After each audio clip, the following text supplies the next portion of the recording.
Well, you guys, I'm back, and it's been a couple days, it's been a couple weeks, honestly.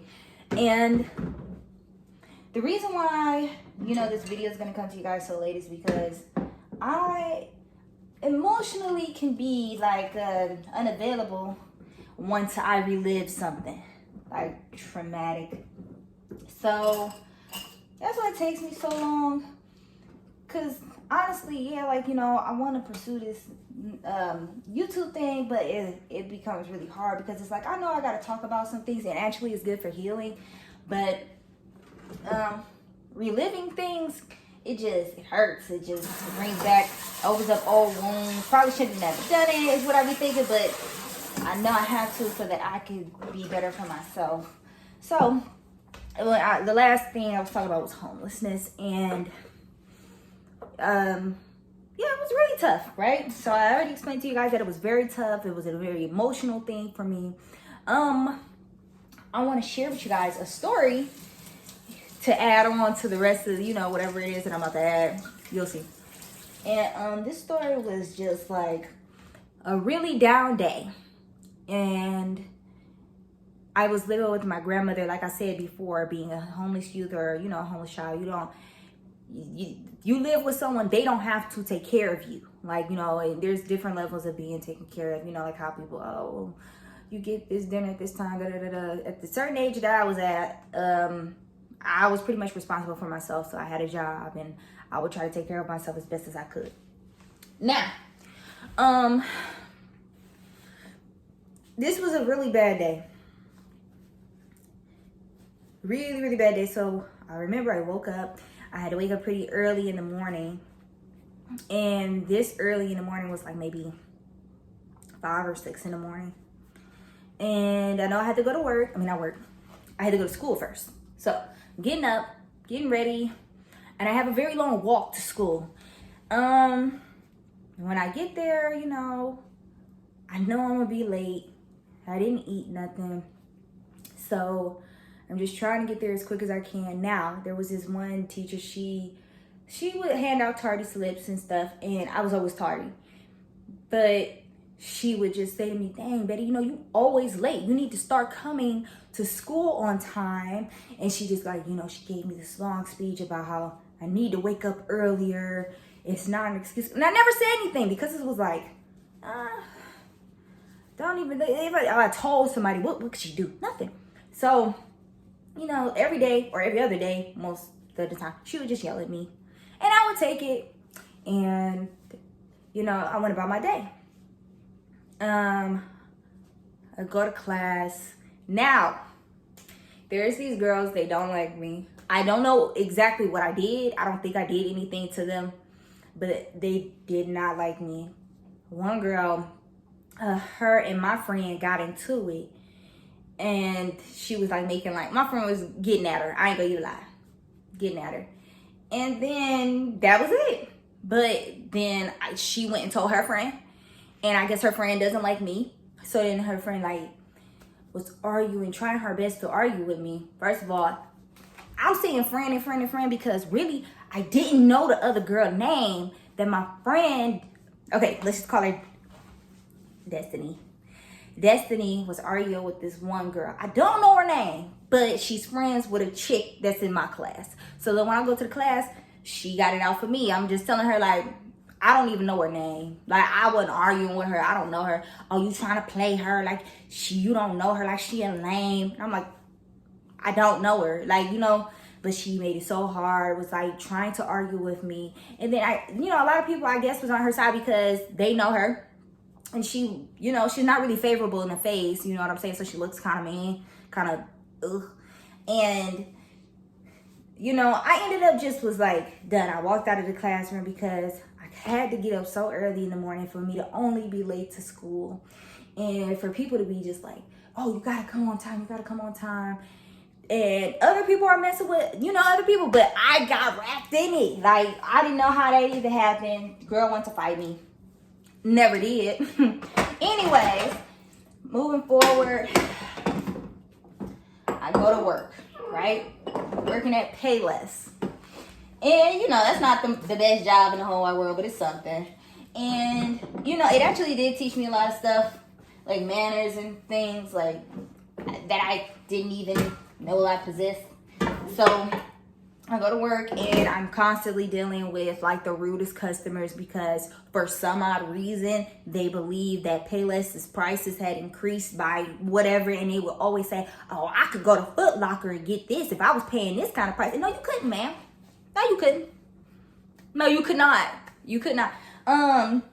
But you know, and then one coworker, she and I, we were cool, but then somehow, some way, her dude got my number. I really believe that he went through her phone and got it, but you know, that's neither here nor there. But I ended up telling her about it, and when I told her about it, I guess, you know, of course, she had to confront him, and she told him about it, and they used to give me rides and stuff, and then I guess since that had happened, you know, he didn't want to give me a ride or anything like that because he kind of got caught up. But it's whatever, you know. I'm fine. Like, that's how I felt. Like, I'm fine. I had a really tough day. It's fine. Like, the customers was rude. I got into it with a girl at school. The teachers are constantly telling me that I need to come on time. And I didn't eat most of the day. So then I walk home to which was my grandmother's house. You know, she was letting me stay there, even though I was labeled as homeless. And I get there. I'm really, really tired from the walk and from being on my feet at Payless all day. You know, being in school, walking around. You know, it's just a lot. So I get home. The door was locked. I had to wait for one of my brothers to come open the door because I didn't have a key. I get in the house. I'm really, really tired. And I'm just like extremely exhausted. This was a bad day, you guys, like a really bad day. And oh yeah, I laid down. Yes, I laid down. And you know, like how we all be like, oh, I only laid down. I feel like it was only 2 minutes. I think it was like a good 10 minutes. And my grandmother comes in and she's yelling, Betty, Betty. And I get up because I'm like, what's going on? So then I'm at the top of the stairs. I'm like, okay, what is it? And then she like, so you laid your ass down and I got a sink full of dishes? You've lost your mind. Like, she went off on me so bad and been home all day. I had like the worst day.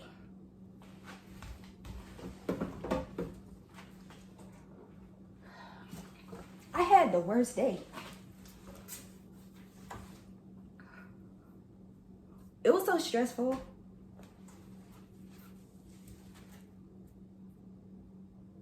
I got down there.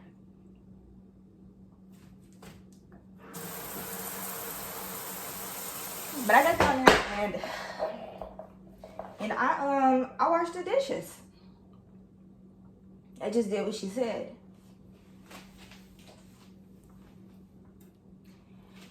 And then, you know, I didn't tell her about my day. I didn't tell anybody about my day. I just remembered it. Like, that's it. And, so what I did was, I washed the dishes and I went to sleep. And I woke up and I had to relive the day. Like, I felt like I was reliving it all over again. Like, there was no one to talk to, no one to tell.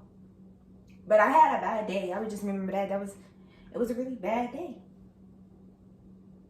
Yeah.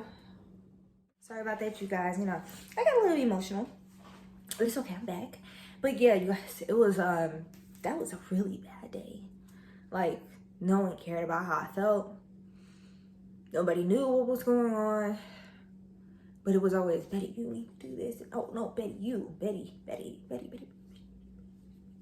Everybody is saying my name, saying everything that I'm doing wrong. And I feel like I did a pretty good job of, like, overcoming it. Because, like, yeah, like, you know, when I talk about it, I'm emotional because it still hurts. But it's a part of healing. It's a part of being a better person. And it taught me a valuable lesson, because when I see people and I see that they are having a bad day, I don't contribute to it. I don't yell at them, oh, you're supposed, like, when my daughter is upset, now don't get me wrong, I'm human, I might slip up and be like, Skyler, come on. But at the end of the day, I do remember what it feels like to have something going on and be dead in front of somebody and nobody even care. Just, they can see that your whole aura is gone, everything, but they just don't care because they care about themselves.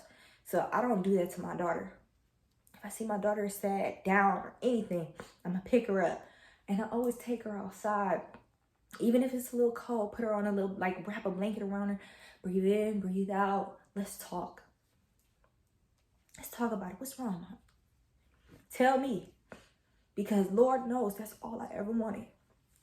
And people be mean to me now. Like, some people, they can't believe that there's a nice person on earth, you know?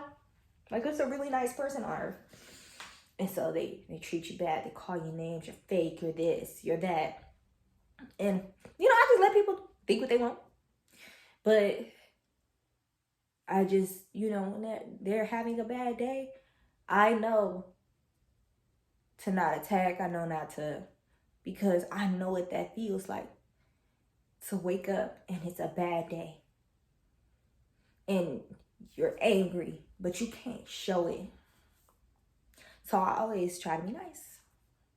But it ends up hurting sometimes, but I know it's for the betterment of everything. Like, I know listening to people's problems, it'll help. Like, it helped me.